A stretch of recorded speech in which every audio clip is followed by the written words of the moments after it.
नमस्कार। राज्य शिक्षा शोध एवं प्रशिक्षण परिषद बिहार पटना में आपका स्वागत है। बच्चों, आइए आज हम षष्ठम वर्ग के संस्कृत पाठ्य पुस्तक अमृता के द्वादशः पाठः अर्थात 12वें पाठ का, जिसका शीर्षक नीति श्लोकाः है, का अध्ययन करते हैं। बच्चों, नीति का अर्थ क्या होता है? नीति अर्थात वैसी बातें जो अच्छी और व्यवहारिक ज्ञान से भरी हुई हो। वैसी व्यवहारिक ज्ञान जिसका यदि हम अपने जीवन में अनुकरण कर लें तो हमारा जीवन सार्थक हो जाएगा, हम सबके प्रिय बन जाएंगे। ठीक है, तो आइए हम देखते हैं कि नीति श्लोकाः में कैसे कैसे सुंदर सुंदर उक्तियों को रखा गया है। तो आप अपने पाठ्य पुस्तक को खोलिए बच्चों और देखिए उसमें प्रथम श्लोक क्या है। जी हाँ, प्रथम श्लोक है प्रिय वाक्य प्रदानेन सर्वे तुष्यन्ति जन्तवः तस्मात् देव वक्तव्यम वचने का दरिद्रता। फिर से इसका एक बार पाठ करते हैं। प्रिय वाक्य प्रदानेन सर्वे तुष्यन्ति जन्तवः तस्मात् तदेव वक्तव्यम वचने का दरिद्रता। यानी प्रिय वाक्य प्रदानेन, इसका अर्थ होता है कि प्रिय वाक्य, मधुर वाणी बोलने से सर्वे तुष्यन्ति जन्तवः, जन्तवः का क्या अर्थ हो गया? प्राणी। यानी सभी प्राणी, चाहे वो जानवर हो, बच्चा हो, बड़ा हो, सभी क्या होते हैं? तुष्यन्ति, संतुष्ट होते हैं, खुश होते हैं। तो फिर से इसका एक बार अर्थ देखते हैं। प्रिय वाक्य प्रदानेन सर्वे तुष्यन्ति जन्तवः, यानी प्रिय वाणी, मधुर वाणी बोलने से सभी प्राणी संतुष्ट होते हैं, खुश होते हैं। अब नीचे का लाइन देखिए बच्चों कि अगर तोड़ दें तो तस्मात् एवं वक्तव्यम वचने का दरिद्रता। तो जब प्रिय वाणी बोलने से सभी संतुष्ट होते हैं, खुश होते हैं, तो तस्मात्, तो ऐसी वाणी बोलने में दरिद्रता नहीं करनी चाहिए, है ना। तस्मात् तत्एव वक्तव्यम, तो इसीलिए ऐसा वचन बोलने में क्या करना चाहिए? दरिद्रता नहीं करना चाहिए। हमें हमेशा प्रिय और मधुर वाणी बोलना चाहिए। बच्चों, आप भी अपने जीवन में देखते होंगे कि जब आप किसी से मधुर वचन बोलते हैं, अच्छा व्यवहार करते हैं, तो सामने वाला भी आपसे अच्छे से बात करता है, अच्छा व्यवहार करता है। तो अच्छा बात बोलने में, मधुर वाणी बोलने में हमको क्या लग रहा है? न श्रम लग रहा है, न कोई धन लग रहा है। तो हमें क्या करना चाहिए? हमेशा प्रिय और मधुर वाणी बोलना चाहिए। उम्मीद करती हूँ कि आप लोग भी आज से प्रिय वाणी ही बोलिएगा, ताकि अगला भी आपसे अच्छे से व्यवहार करे, अच्छे से बात कर सके। अब चलिए दूसरा श्लोक देखते हैं कि उसमें क्या कहा गया है। इसमें कह रहा है बच्चों कि यस्मिन् देशे न सम्मानो न प्रीतिर न च बान्धवाः। यस्मिन् देशे न सम्मानो न प्रीतिर न च बान्धवाः न च विद्यागमः कश्चिन् तत्र दिवसम बसेत, है ना। करा यस्मिन् देशे, यानी जिस देश में न सम्मान, न कोई सम्मान हो, न प्रीतिर, यानी अगर तोड़ दीजिए तो न प्रीतिः, न किसी का प्यार मिल रहा हो, न च बान्धवाः, न तो आपके बंधुजन वहाँ पे हो, न च विद्यागमः, न तो वहाँ के लोग क्या हो? विद्या प्राप्त किए हुए हो, है ना। वहाँ विद्या मतलब जो भी लोग हो वो क्या हो? अज्ञानी हो, यानी न च विद्यागमः, यानी जिस देश में अज्ञानी पुरुष हो, ज्ञानी पुरुष न हो, कश्चिन तत्र दिवसम वसेत, यानी वहाँ एक दिन भी नहीं ठहरना चाहिए। कैसे देश में हमें एक दिन भी नहीं ठहरना चाहिए बच्चों? यस्मिन् देशे न सम्मानः न प्रीतिः न च बान्धवाः न च विद्यागमः, यानी जिस देश में न तो सम्मान हो, न प्रेम हो, न बंधु बांधव हो अर्थात अपने सगे संबंधी हो, और न तो ज्ञानी पुरुष हो, वहाँ हमें एक दिन भी नहीं रुकना चाहिए। हमेशा ध्यान रखना चाहिए कि हम वहीं जाएं जहाँ हमें सम्मान मिल रहा हो, जहाँ के लोग ज्ञानी हो, है ना बच्चों। चलिए अब हम आगे के श्लोक को देखते हैं कि अगले श्लोक में क्या कहा गया है। काव्य शास्त्र विनोदेन कालो गच्छति धीमतां व्यसनेन तु मूर्खानां निन्द्रया कलहेन वा। फिर से पढ़ते हैं बच्चों। काव्य शास्त्र विनोदेन कालो गच्छति धीमतां व्यसनेन तु मूर्खानां निन्द्रया कलहेन वा। बच्चों इसमें दो तरह के लोगों को बताया गया है कि बुद्धिमान जो लोग होते हैं, जो लोग बुद्धिमान होते हैं उनका समय किस चीज़ में बीतता है, और जो मूर्ख लोग होते हैं उनका समय किस चीज़ में बीतता है।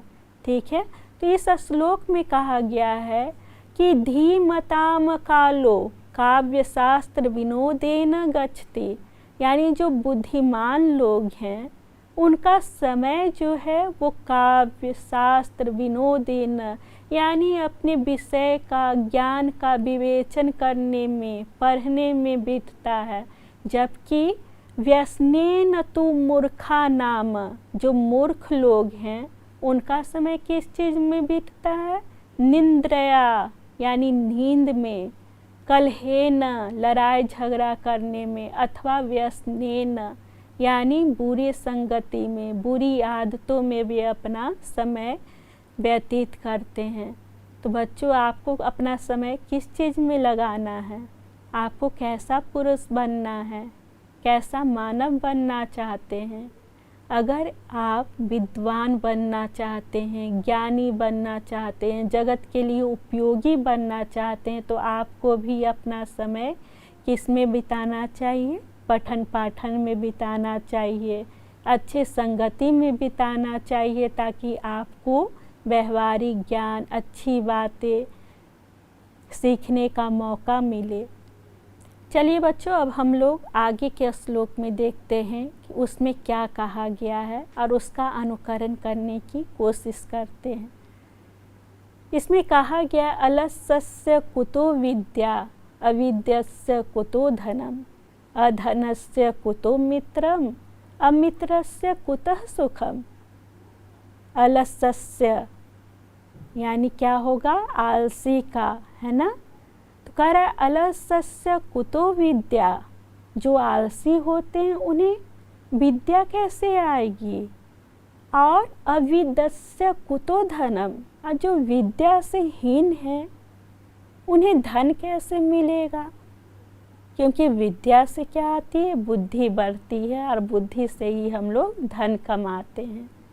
अब कहा गया अधनस्य कुतो मित्रम, जिसके पास धन नहीं हो बच्चों उसका कोई मित्र भी नहीं बनता है। इसलिए कहा गया अधनस्य कुतो मित्रम, यानी जो गरीब हैं, बिना धन के हैं, उनका कोई मित्र नहीं होता। उसके बाद कहा गया बच्चों अमित्रस्य कुतः सुखम, यानी जो मित्र विहीन है, जिनका कोई मित्र ही नहीं है, उनको कैसा सुख? क्योंकि बच्चों आप जानते हैं कि व्यक्ति एक सामाजिक प्राणी होता है, वो समाज में रहता है, वह मित्रों के बीच रहता है ना। और जब मित्रों के बीच होता है तो उसे खुशी मिलती है। लेकिन क्या हुआ? बिना मित्र वाले को तो खुशी नहीं मिल सकती। तो यहाँ सबका मूल कारण क्या बताया गया? विद्या को बताया गया। अगर हम आलस करेंगे तो हमें विद्या नहीं प्राप्त होगी। जब विद्या ही नहीं रहेगा, ज्ञान ही नहीं रहेगा, तो मेरे पास धन भी नहीं रहेगा। अगर धन नहीं है तो कोई आपका मित्र नहीं बनना चाहेगा, और जब कोई मित्र ही नहीं आपके पास होगा तो आपको सुख भी नहीं मिलेगा। तो फिर से इस श्लोक को देखते हैं बच्चों, और फिर से इसका अर्थ हम लोग दोहराते हैं। चलिए, अलसस्य कुतो विद्या, अविदस्य कुतो धनम, अधनस्य कुतो मित्रम, अमित्रस्य कुतः सुखम। यानी अलसस्य यानी आलसी को विद्या नहीं हो सकती है। आलसी लोग विद्या को प्राप्त नहीं कर सकते हैं, क्योंकि विद्या तो श्रम से आती है, मेहनत से आती है ना, बार बार अभ्यास करने से आती है। इसलिए आलसी को तो विद्या हो ही नहीं सकती। अविदस्य कुतो धनम, और जो विद्या से विहीन हो गए, ज्ञानहीन हो गए, उनको तो धन आ ही नहीं सकता है, लक्ष्मी भी उनसे रुष्ट हो जाएंगी।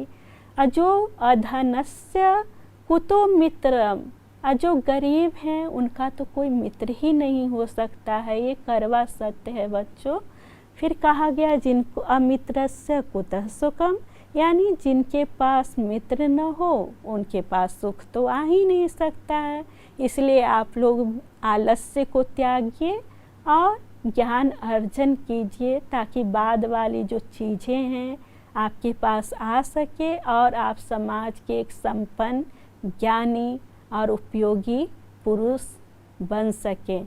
चलिए अब हम अगले श्लोक में चलते हैं। हस्तस्य भूषणम दानम, सत्यम कंठस्य भूषणम, श्रोत्रस्य भूषणम शास्त्रम, भूषणैः किम प्रयोजनम।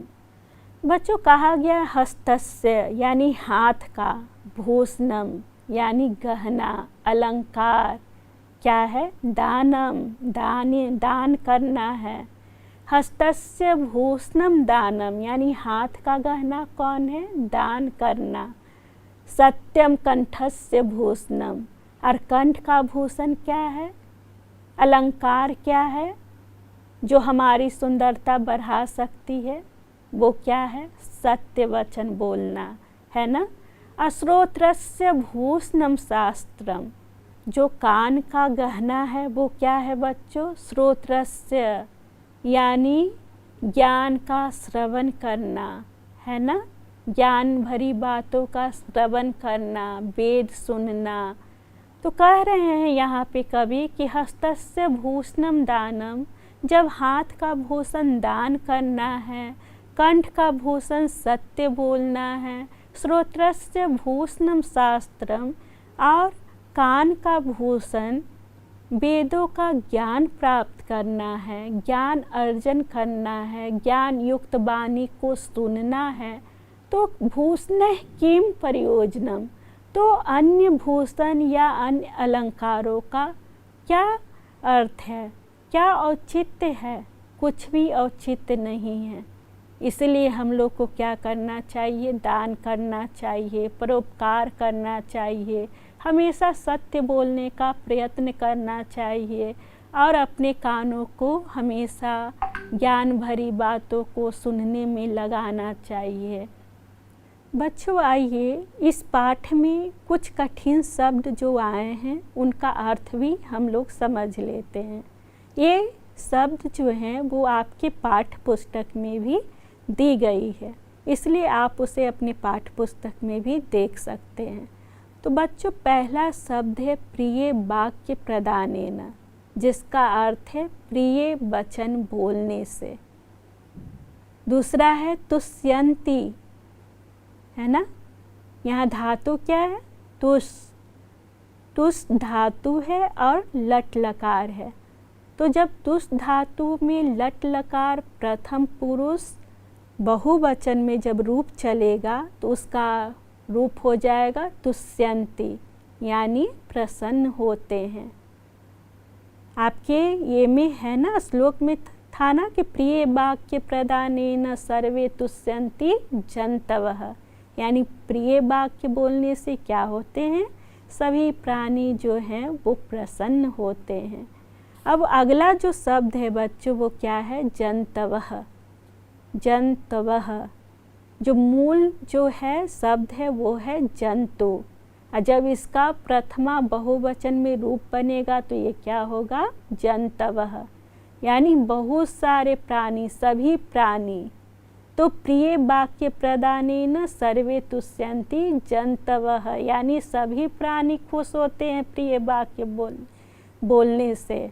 इसलिए आपको सदैव क्या करना चाहिए, प्रिय वाक्य बोलना चाहिए, प्रिय वाणी बोलनी चाहिए।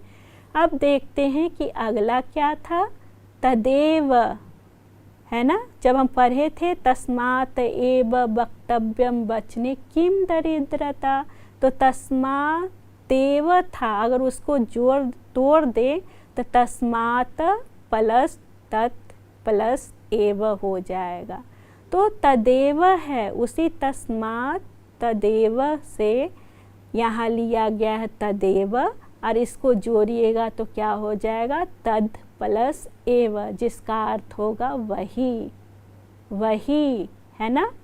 अब क्या है बच्चों, जो अगला शब्द है वो क्या है, वक्तव्यम, यानी बोलना चाहिए।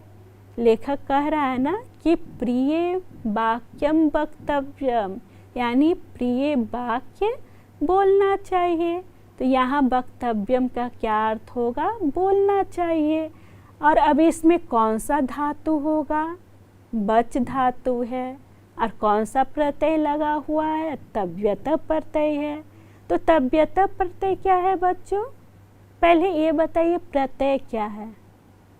प्रत्यय वैसे शब्दांश को कहा जाता है जो किसी शब्द के अंत में लगकर उसका क्या होता है, अर्थ बदल देता है।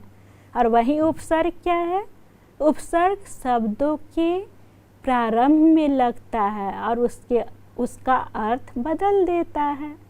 जैसे उपहार, बिहार, हार एक शब्द है, उसके पहले लग गया उपजोर हार, उपहार, बीजोर हार, बिहार।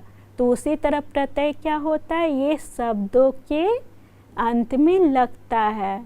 जैसे खाना, खाने वाला, तो यहाँ वाला क्या है, प्रत्यय है ना। तो उसी तरह संस्कृत में भी तव्यत प्रत्यय होता है जो चाहिए के अर्थ में लगा होता है।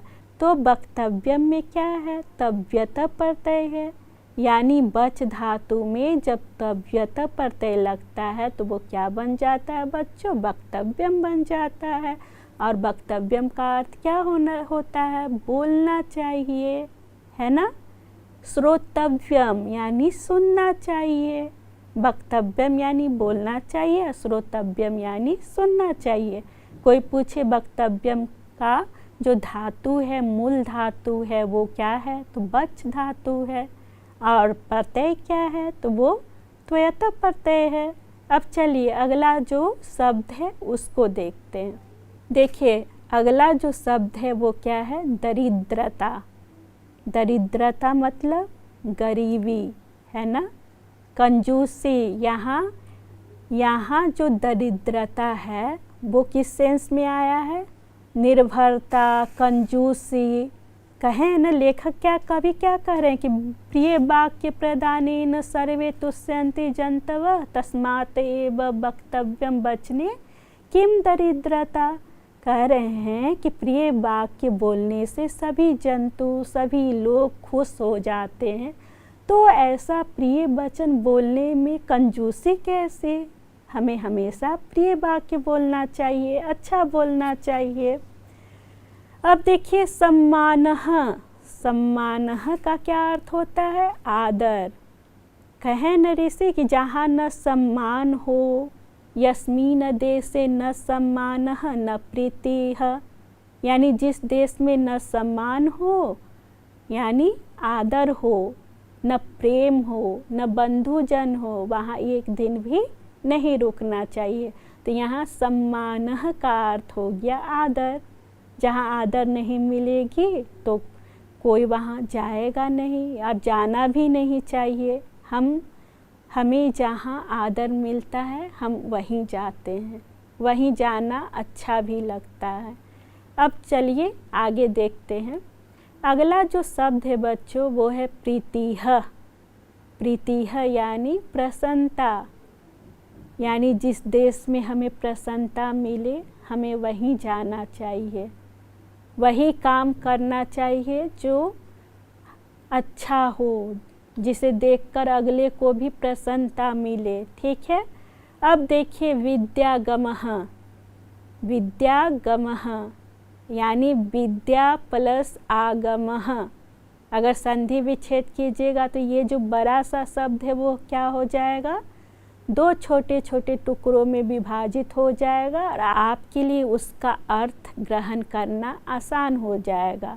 तो विद्यागमः यानी विद्या प्लस आगमः, जिसका अर्थ हो जाएगा ज्ञान की प्राप्ति।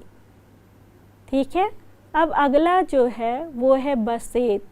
बसेत है ना, ये बसेत का अर्थ है रहना चाहिए। इसमें धातु क्या है, बस धातु है और लकार कौन सा है, विधिलिंग है। तो बच्चों जैसा कि आप जानते होंगे कि चाहिए के अर्थ में विधिलिंग लकार होता है ना। जब भी चाहिए के अर्थ में, जैसे तुम्हें जाना चाहिए, उसे आना चाहिए, वहाँ बसना चाहिए, तो यहाँ क्या होगा, बस धातु से विधिलिंग लकार होके बसेत हो जाएगा और इसका अर्थ हो जाएगा रहना चाहिए। और भी विधिलिंग लकार को पढ़िए और उसको वाक्य में प्रयोग कीजिए, जिससे आपके लिए उसका अर्थ और भी सरल हो जाए, आप उसका प्रयोग कर सके आसानी से, है ना। अब देखिए अगला जो शब्द है काव्य शास्त्रम विनोदेन। हम लोग ने श्लोक में पढ़ा था ना कि जो विद्वान लोग होते हैं, अच्छे लोग होते हैं, उनका समय किस चीज़ में बीतता है, काव्य शास्त्र विनोदेन। यानी उसका अर्थ क्या हुआ बच्चों, काव्य और शास्त्र के विषय में चर्चा से, है ना। काव्य और शास्त्र के विषय में चर्चा से, यानी हमेशा पठन पाठन संबंधी विषयों के चर्चा से विद्वान लोग अपना क्या करते हैं, टाइम समय बिताते हैं। किसी व्यर्थ के काम में, व्यर्थ की बातों में वो अपना ध्यान नहीं देते हैं। तो जब भी आपको आ जाए इसका अर्थ लिखने तो आप क्या लिखिएगा, काव्य शास्त्रम विनोदेन, अर्थात काव्य और शास्त्र के विषय में चर्चा करना, पठन पाठन रूपी विषयों का चर्चा करना, जिससे हमें भी ज्ञान मिले, दूसरों को भी ज्ञान मिले, वैसे बातों का चर्चा करना। अब देखिए क्या है धीमताम। धीमताम यानी बुद्धिमानों का। अब यहाँ जो मूल धातु है, मूल शब्द है, जिसे हम लोग मूल प्रकृति भी कहते हैं, जो शब्द बिना किसी प्रत्यय के आया हो, जो जिसमें ना तो कोई प्रत्यय लगा हुआ हो, जो मूल रूप में है बच्चों, तो वो प्रकृति कहलाएगा। तो धीमताम में क्या है, धीमत है ना। धीमत जो है वो मूल शब्द है, जब उसमें षष्ठी विभक्ति लगी तो उसका रूप आपको धीमताम हो जाएगा। धीमताम यानी बुद्धिमानों का, धीमत यानी बुद्धिमान। उम्मीद है आप इसका अंतर कर सकेंगे और इसके अर्थ को हमेशा याद रख सकेंगे। चलिए अगले शब्द पे नज़र डालते हैं। अगला शब्द क्या है, व्यसनेन। व्यसनेन यानी बुरे कार्य से, है ना। व्यसनेन यानी बुरे कार्य से, तृतीया विभक्ति लगी हुई है, व्यसन शब्द है और इसका जब तृतीया विभक्ति में रूप होगा तो व्यसनेन यानी बुरे कार्य से। आपने श्लोक में भी पढ़ा कि जो अज्ञानी पुरुष हैं वो अपना जो मूल्यवान समय है वो किस चीज़ में बिताते हैं, या तो निंद्रा में बिता देते हैं, या कलह में बिता देते हैं, या व्यसनेन यानी बुरे कार्य में बिता देते हैं, है ना। अब चलिए दूसरा जो उसके बाद जो दिया गया है वो सब देखते हैं, निद्रया। अभी हम लोग बोल ही दे रहे थे कि या तो निंद्रा में बिता देते हैं या लड़ने झगड़ने में बिता देते हैं। तो यहाँ पे आ गया निद्रया, यानी क्या होता है बच्चों, नींद से, सोते हुए। निद्रया यानी सोते हुए। श्लोक के अनुसार इसका सटीक अर्थ होगा सोते हुए। मूर्ख लोग अपना समय किस चीज़ में बिता देते हैं, निद्रया कलहेन, यानी या तो सोते हुए बिता देते हैं या झगड़ते हुए बिता देते हैं। अब जो है अगला जो शब्द है वो है क्या, कलहेन, है ना। कलहेन का अर्थ क्या होता है बच्चों, देखिए बुक देखिए और आप भी पता लगाइए कि इसका अर्थ क्या होता है। कलहेन यानी क्या होगा, कलह यानी झगड़ा, और इसी में जब तृतीया विभक्ति लग जाएगी तो कलहेन यानी झगड़ा में, वाद विवाद में। ठीक है, अब चलिए आगे देखते हैं। अलसस्य, अलसस्य कुतो विद्या, याद आई ना श्लोक कि अलसस्य कुतो विद्या, आलसी लोग को विद्या कहाँ से, तो वही है अलसस्य यानी आलसी को, है ना। इसलिए हमें क्या करना चाहिए, आलस्य को त्याग देना चाहिए और विद्या रूपी धन को प्राप्त करने के लिए हमेशा प्रयत्नशील रहना चाहिए, क्षण क्षण पे ध्यान देना चाहिए। अब चलते हैं बच्चों आगे, देखिए कुतः आ गया ना, कुतः यानी कहाँ से, अलसस्य कुतो धन, यानी आलसी को धन कहाँ से आएगी, आलसी को विद्या कहाँ से आएगी। अलसस्य कुतो विद्या, यानी आलसी को कहाँ से विद्या, है ना। तो कुतः यानी क्या हो जाएगा, कैसे, कहाँ से। ठीक है, अब देखिए क्या है, अविद्यस्य, अविद्यस्य यानी जिसके पास विद्या नहीं है। तो अविद्यस्य का अर्थ क्या हो गया बच्चों, विद्या से हीन व्यक्ति का। अविद्यस्य कुतो धनम कहा गया है न श्लोक में, यानी विद्या से हीन व्यक्ति को धन भी नहीं प्राप्त होता है। कैसे प्राप्त होगा, विद्या से ज्ञान आती है, ज्ञान से धन का अर्जन किया जाता है। अब देखिए अगला जो है अधनस्य, जिनके पास धन नहीं है, अ लग गया है ना शब्दों के आगे, तो वो क्या होगा, नकारात्मक शब्द हो जाएगा। धनस्य यानी धन वालों का, अधनस्य यानी बिना धन वालों का। तो आपके जो पाठ पुस्तक में है वो दिया गया है अधनस्य यानी धनहीन का, यानी जिनके जो धन से हीन हैं वैसे लोगों का। ठीक है, अब देखिए जो अगला शब्द है वो क्या है, अमित्रस्य। अमित्रस्य कुतो सुखम, हम लोग श्लोक में भी पढ़े हैं। अमित्रस्य का क्या अर्थ हो गया, जिनका कोई मित्र नहीं है वैसे लोगों का, या मित्रों से रहित व्यक्ति का। अब देखिए जो अगला शब्द है, अगला शब्द है श्रोत्रस्य। श्रोत्रस्य का क्या अर्थ होता है, कान का। तो बच्चों उम्मीद करती हूँ कि ये वीडियो आपके लिए बहुत ही उपयोगी साबित होगा। आप अपने पाठ पुस्तक को निकालिए और उसमें दिए गए श्लोकों का बार बार पठन कीजिए, मनन कीजिए और उसके अर्थ को आत्मसात कीजिए तथा उसको अपने व्यवहार में लाइए। हम पुनः एक नए वीडियो के साथ, नए ज्ञान के साथ आपके सामने हाजिर होंगे। तब तक के लिए नमस्कार।